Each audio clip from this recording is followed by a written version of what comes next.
The Wolf Queen, Part 2, Book 5 through 8.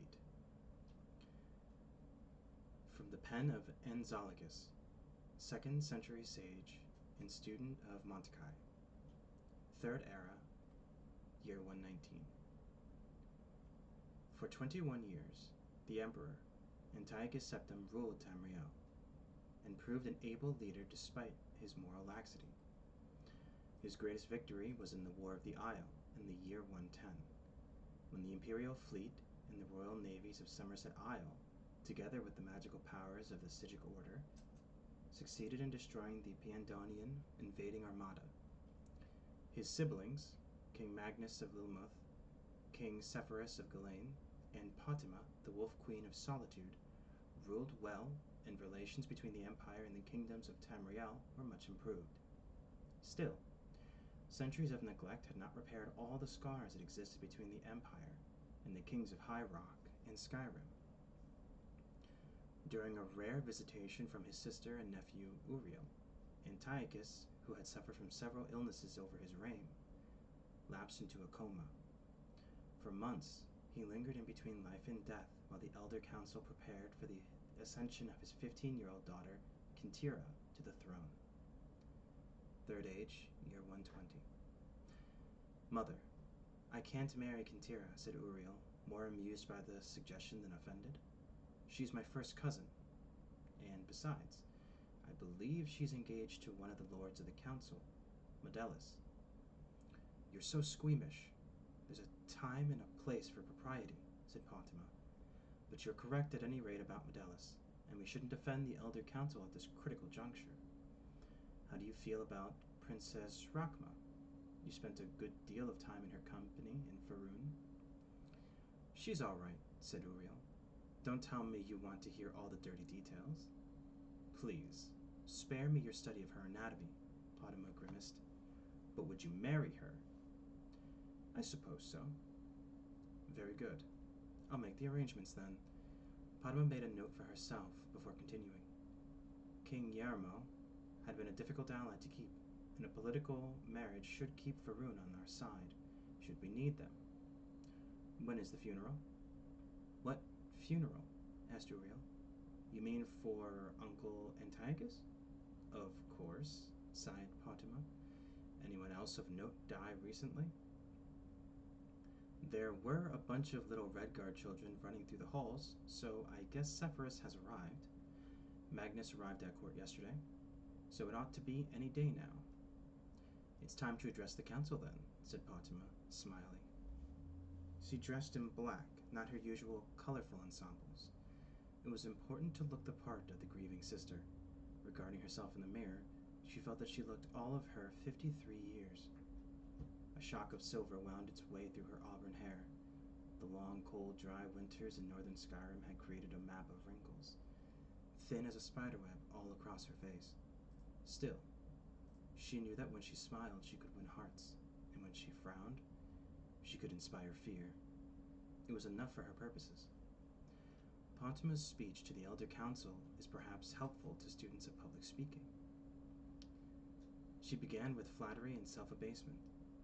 My most august and wise friends, members of the Elder Council, I have but a provincial queen, and I can only assume to bring to issue what you yourselves must already have pondered. She continued on to praise the late emperor, who had been a popular ruler, despite his flaws. He was a true septim and a great warrior, destroying, with your counsel, the near-invincible armada of Piandonia. But little time was wasted before she came to her point. The Empress Gisela, unfortunately, did nothing to temper my brother's lustful spirits.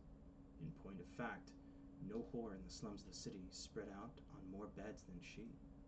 Had she attended to her duties in the imperial bedchamber more faithfully, we would have a true heir to the empire, not the half-wit, milksop bastards who call themselves the Emperor's children.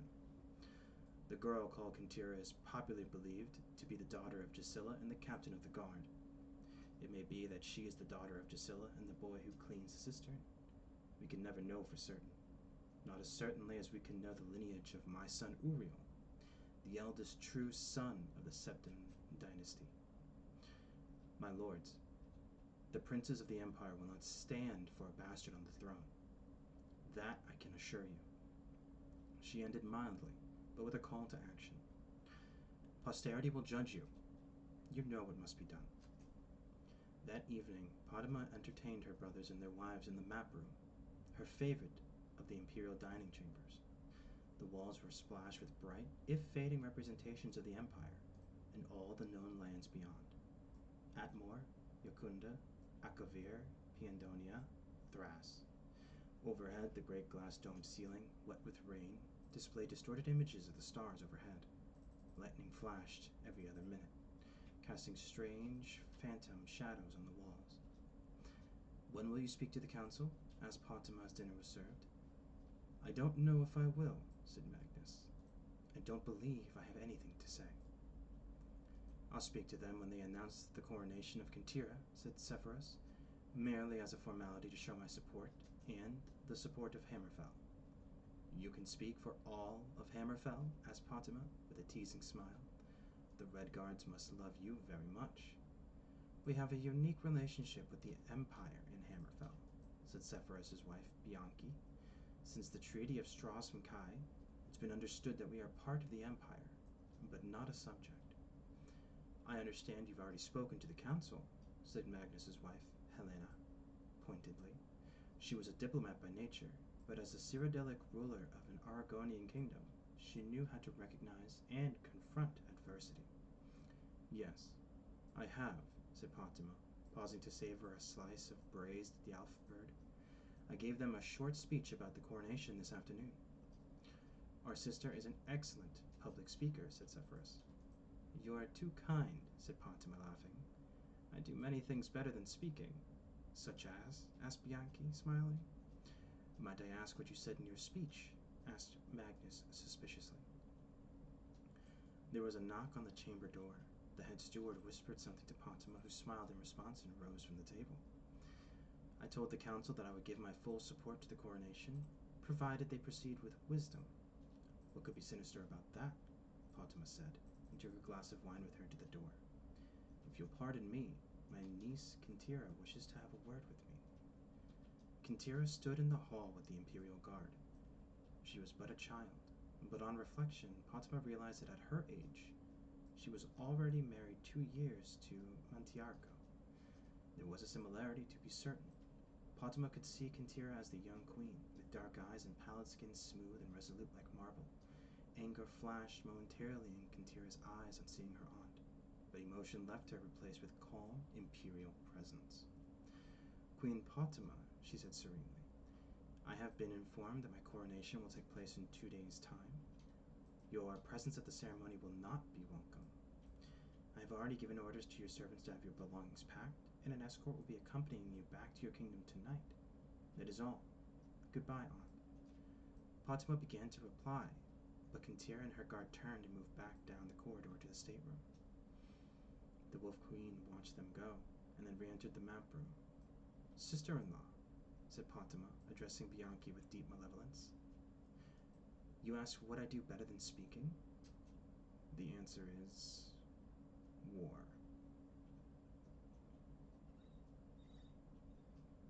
Book 6, from the pen of Anzalicus, 2nd century sage. 3rd Era, year 120. The 15-year-old Empress Kintira Septim II, daughter of Antiochus, was coronated on the 3rd day of the first seed. Her uncles, Magnus, king of Lilmuth, and Sepphoris, king of Galain, were in attendance, but her aunt, Pottima, the Wolf Queen of Solitude, had been banished from the court. Once back in her kingdom, Queen Pottima began assembling the rebellion, which was to be known as the War of the Red Diamond. All the allies she had made over the years of disgruntled kings and nobles joined forces with her against the new empress. The first early strikes against the empire were entirely successful. Throughout Skyrim and northern High Rock, the imperial army found themselves under attack. Pottima and her forces washed over Tamriel like a plague, inciting riots and insurrections everywhere they touched. In the autumn of the year, the loyal Duke of Glenpoint on the coast of High Rock sent an urgent request for reinforcements from the imperial army, and Kintira, to inspire the resistance to the Wolf Queen, led the army herself. Third Era, year 121. We don't know where they are, said the Duke, deeply embarrassed. I've sent scouts out all over the countryside. I can only assume that they've retreated up north upon hearing of your army's arrival. I hate to say it, but I was hoping for a battle, said Kintira. I'd like to put my aunt's head on a spike paraded around the Empire. Her son Uriel and his army are right on the border to the Imperial province, mocking me. How are they able to be so successful? Are they just that good in battle, or do my subjects truly hate me?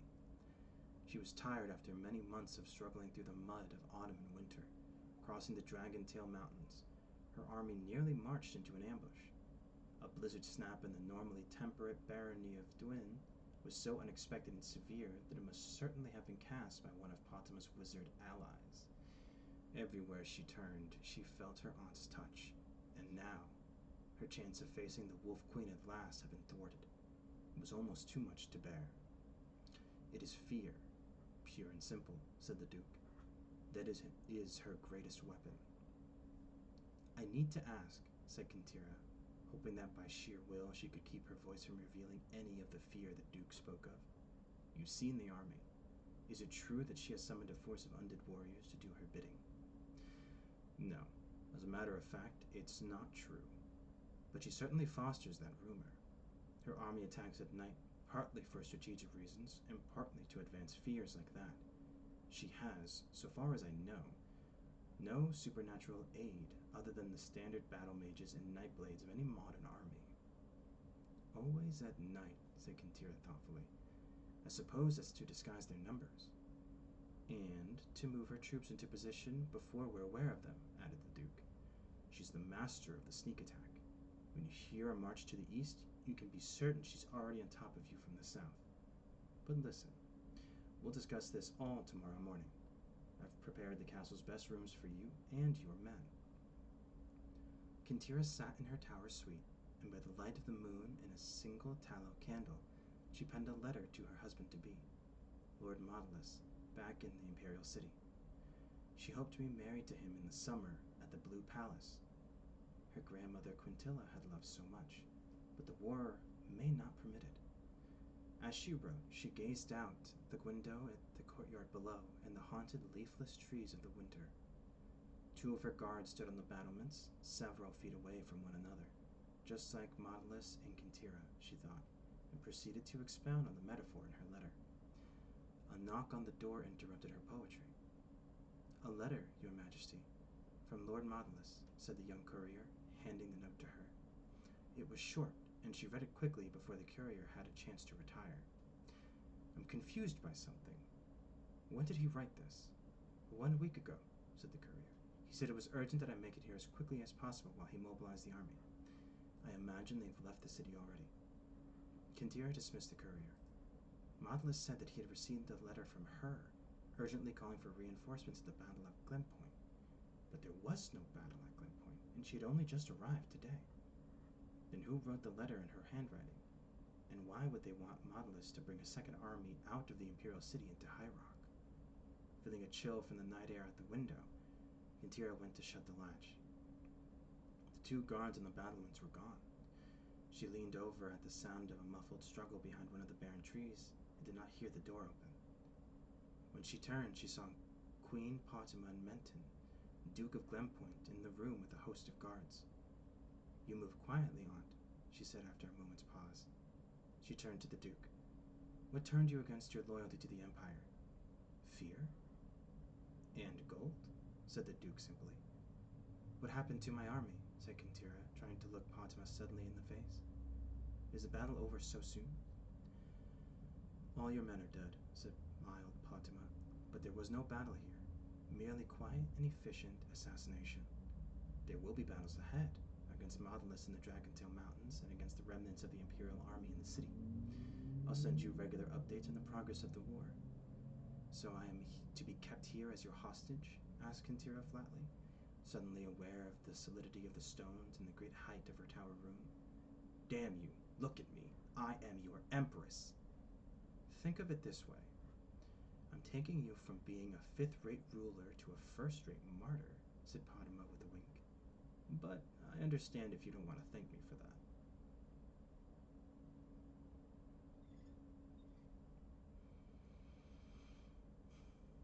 Book 7. From the pen of Inzalicus, 2nd century sage, 3rd era, year 125. The exact date of the Empress Kintira Septim II's execution in the tower of Glenpoint Castle is open to some speculation. Some believe she was slain shortly after her imprisonment in the 121st year, while others maintain that she was likely kept alive as a hostage until shortly before her uncle, Severus, king of Ghislaine, reconquered western High Rock in the summer of the 125th year. The certainty of Kintira's demise rallied many against the Wolf Queen Pontima and her son, who had been crowned Emperor Uriel Septim III 4 years previously when he invaded the underguarded imperial city. Severus concentrated his army on the war in High Rock, while his brother Magnus, king of Lilmith, brought his Argonian troops through loyal Morrowind and into Skyrim to fight in Pontima's home province.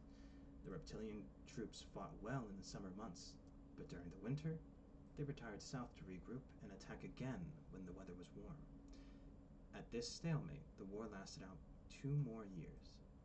Also, in the 125th year, Magnus's wife Helena gave birth to their first child, a boy who they named Pelagius, after the emperor who fathered Magnus, Severus, the late emperor Antiochus, and the dread Wolf Queen of Solitude. 3rd era, year 127. Pontima sat on the soft silk cushions in the warm grass in front of her tent and watched the sun rise over the dark woods on the other side of the meadow. It was a peculiarly vibrant morning, typical of Skyrim's summertide. The high chirrup of insects buzzed all around her, and the sky surged with thousands of following birds, rolling over one another and forming a multitude of patterns.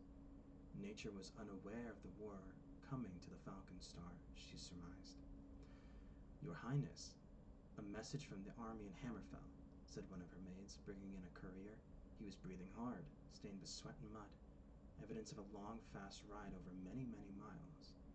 "My queen," said the courier, looking to the ground, "I bring grave news of your son, the Emperor. He met your brother, King Severus's army in Hammerfell in the countryside of Ichdag, and there did battle. You would be proud, for he fought well, but in the end, the imperial army was defeated and your son, our emperor, was captured. King Severus is bringing him to Ghislaine." Pontima listened to the news, scowling. "That clumsy fool," she said at last. Pontima stood up and strolled into camp where the men were arming themselves, preparing for battle. Long ago, the soldiers understood that their lady did not stand on ceremony, and she would prefer that they work rather than salute her. Lord Vulcan was ahead of her, already meeting with the commander of the battle mages, discussing last-minute strategy.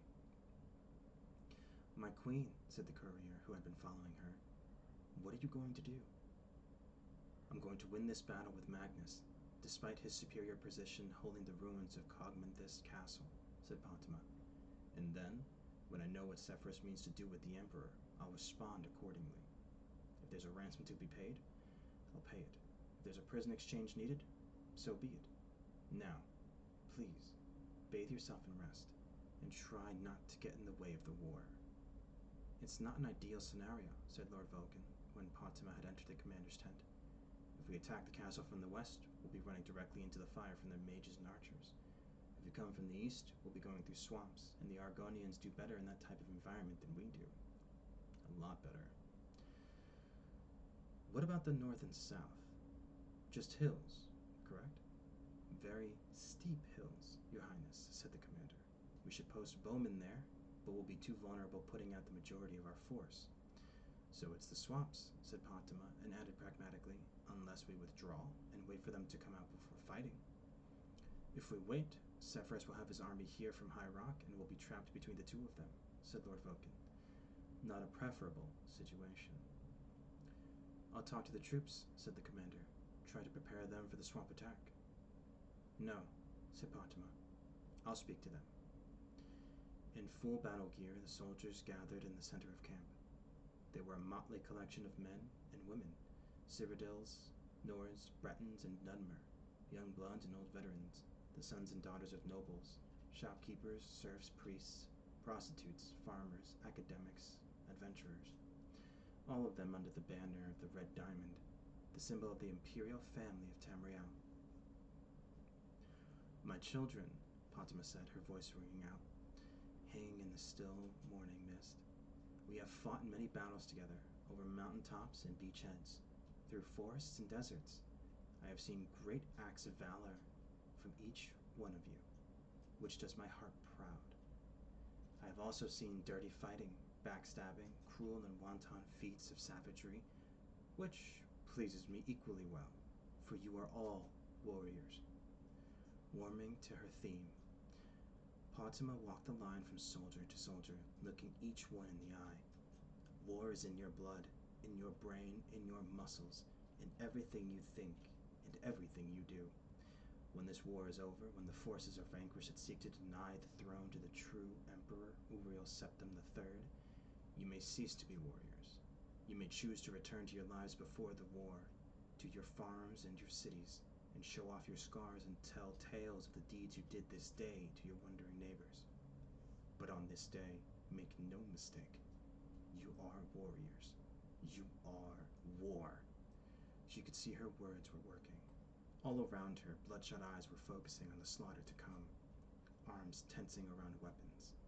She continued in her loudest cry, "And you will move through the swamplands like an unstoppable power from the blackest part of Oblivion, and you will rip the scales from the reptilian things and cogment this castle. You are warriors, and you need not only fight. You must win. You must win."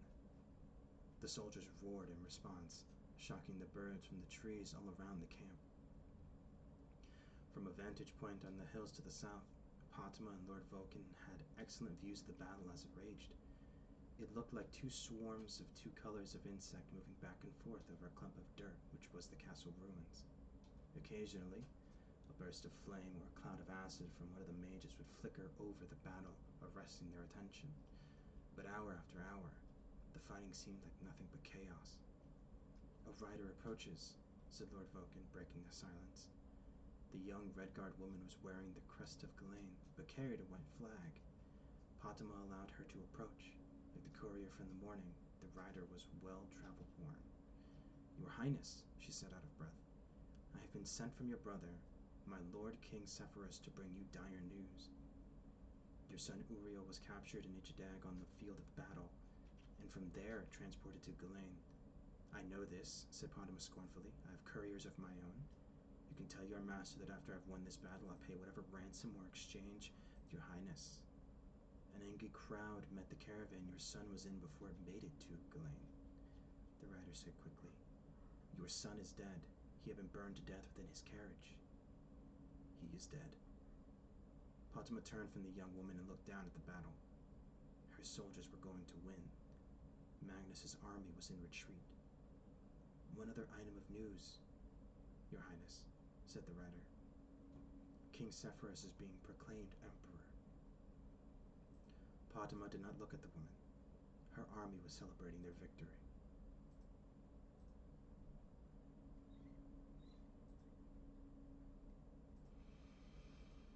Book 8, from the pen of Inzalagus, 2nd century sage. 3rd era, year 127. Following the Battle of Ichidag, the Emperor Uriel Septim III was captured, and, before he was able to be brought to his uncle's castle in the Hammerfell kingdom of Ghislaine, he met his death at the hands of an angry mob. This uncle, Sepphoris, was thereafter proclaimed emperor and rode to the imperial city. The troops formerly loyal to Emperor Uriel and his mother, the Wolf Queen Fatima, pledged themselves to the new emperor. In return for their support, the nobility of Skyrim, High Rock, Hammerfell, and the Somerset Isle, Valenwood, Blackmarsh, and Morrowind demanded and received a new level of autonomy and independence from the Empire. The War of the Red Diamond was at an end. Fatima continued to fight a losing battle, her area of influence dwindling and dwindling until only her kingdom of solitude remained in her power. She summoned Daedra to fight for her, had her necromancers resurrect her fallen enemies as undead warriors, and mounted attack after attack on the forces of her brothers, the Emperor Sepphoris Septim I and King Magnus of Lilmith. Her allies began leaving her as her madness grew, and her only companions were the zombies and skeletons she had amassed over the years. The Kingdom of Solitude became a land of death. Stories of the ancient Wolf Queen being waited on by rotting skeletal chambermaids and holding war plans with vampiric generals terrified her subjects. Third Era, year 137. Magnus opened up the small window in his room for the first time in weeks. He heard the sounds of a city, carts squeaking, horses clopping over the cobblestones, and somewhere, a child laughing. He smiled as he returned to his bedside to wash his face and finish dressing. There was a distinctive knock on the door. "Come in, pal," he said. Pelagius bounded into the room. It was obvious that he had been up for hours.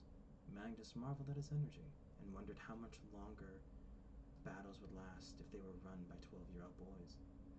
"Did you see outside yet?" Pelagius asked. "All the townspeople have come back. There are shops and a mages guild, and down by the harbor, I saw 100 shops come in from all over the place. They don't have to be afraid anymore. We've taken care of all the zombies and ghosts that used to be their neighbors, and they know it's safe to come back." "Is Uncle Sepphoris going to turn into a zombie when he dies?" asked Pelagius. "I wouldn't put that past him," laughed Magnus. "Why do you ask?" "I heard some people saying that he was old and sick," said Pelagius. "He's not that old," said Magnus. "He's 60 years old. That's just 2 years older than I." "And how old is Aunt Potima?" asked Pelagius. 70, said Magnus. "And yes, that is old. Any more questions will have to wait. I have to go meet with the commander now, but we can talk at supper. You can make yourself busy and not get into any trouble." "Yes, sir," said Pelagius. He understood that his father had to continue to hold siege on Aunt Potima's castle. After they took it over and locked her up, they would move out of the inn and into the castle. Pelagius was not looking forward to that. The whole town had a funny, sweet, dead smell, but he could not get even as close as the castle moat without gagging from the stench. They could dump 1,000,000 flowers on the place, and it wouldn't make any difference at all. He walked through the city for hours, buying some food and then some ribbons for his sister and mother back in Lilith. He thought about who else he needed to buy gifts for and was stumped. All his cousins, the children of Uncle Sepphoris, Uncle Antiochus, and Aunt Potima had died during the war. Some of them in battle, and some of them during the famines because so many crops had been burned. Aunt Bianchi had died last year. There was only he, his mother, his sister, his father, and his uncle the emperor left. And Aunt Potima, but she didn't really count. When he came upon the Mages Guild earlier that morning, he had decided not to go in. Those places always spooked him with their strange smoke and crystals and old books. This time, it occurred to Pelagius that he might buy a gift for Uncle Sepphoris, a souvenir of Solitude's Mages Guild. An old woman was having trouble with the front door, so Pelagius opened it for her. "Thank you," she said. She was easily the oldest thing he had ever seen. Her face looked like an old rotted apple framed with a wild whirl of bright white hair. He instinctively moved away from her gnarled talon when she started to pat him on the head. But there was a gem around her neck that immediately fascinated him. It was a single bright yellow jewel, but it almost looked like there was something trapped within. When the light hit it from the candles, it brought out the form of a 4-legged beast, pacing. "It's a soul gem," she said, "infused with the spirit of a great demon werewolf. It was enchanted long, long ago, with the power to charm people. But I've been thinking about giving it another spell. Perhaps something from the school of alteration, like lock or shield."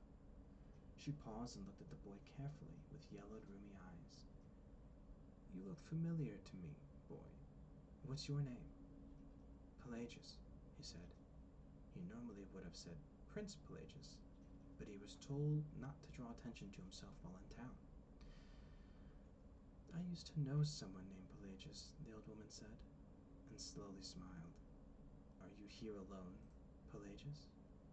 "My father is with the army storming the castle, but he'll be back when the walls have been breached." which I dare say won't take much longer, sighed the old woman. Nothing, no matter how well built, tends to last. Are you buying something in the Mages Guild? I wanted to buy a gift for my uncle, said Pelagius, but I don't know if I have enough gold. The old woman left the boy to look over the wares while she went to the guild enchanter. He was a young Nord, ambitious and new to the Kingdom of Solitude. It took a little persuasion and a lot of gold to convince him to remove the charm spell from the soul gem and imbue it with a powerful curse. A slow poison that would drain wisdom from its wearer year by year until he or she lost all reason. She also purchased a cheap ring of fire resistance. For your kindness to an old woman, I've bought you these, she said, giving the boy the necklace and the ring.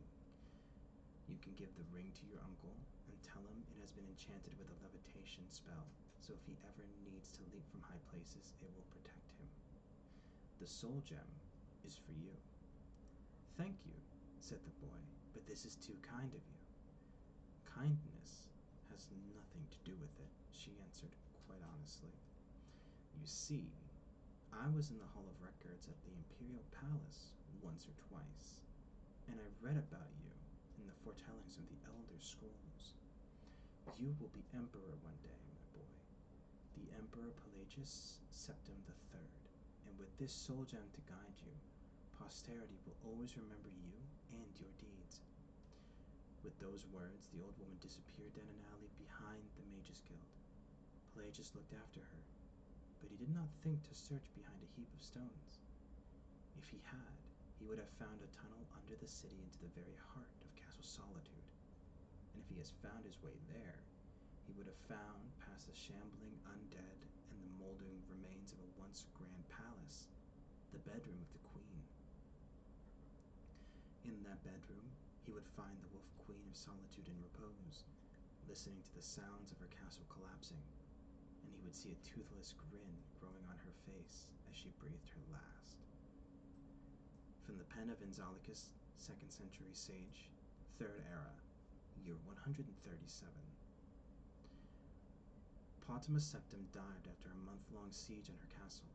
While she lived, she had been the Wolf Queen of Solitude, daughter of the Emperor Pelagius II, wife of King Montiarco, aunt of the Empress Quintira II, mother of Emperor Uriel III, and sister of the Emperors Antiochus and Severus. At her death, Magnus appointed his son, Pelagius, as the titular head of Solitude, under guidance from the Royal Council. 3rd era, year 140. The Emperor Severus Septim died after falling from his horse. His brother was proclaimed Emperor Magnus Septim. 3rd era, year 141. Pelagius, King of Solitude, is recorded as occasionally eccentric in the imperial annals. He marries Katarish, Duchess of Vadenfell. 3rd era, year 145. The Emperor Magnus Septim dies. His son, who will be known as Pelagius the Mad, is coronated. Thus ends The Wolf Queen.